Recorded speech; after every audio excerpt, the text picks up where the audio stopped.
One of the gestures in Indian food, which I find so gestural, is this sautéing of spices and then adding it on top. Yeah.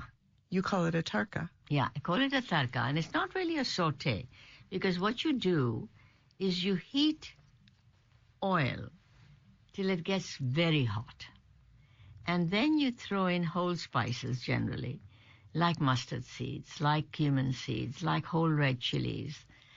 You could do garlic, you can do onion also in that, some seasonings.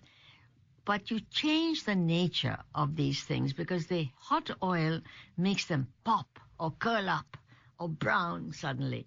And it brings another element out of the spices. The spice changes its character and becomes something else, and the oil gets perfumed with the spices.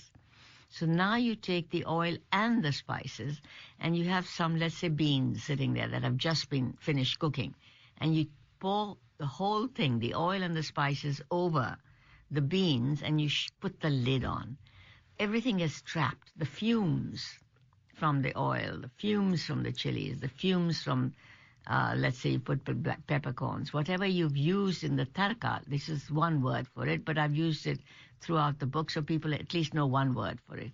And then when you eat that, you then eventually mix it in. But the fumes even get into it, and it's so delicious.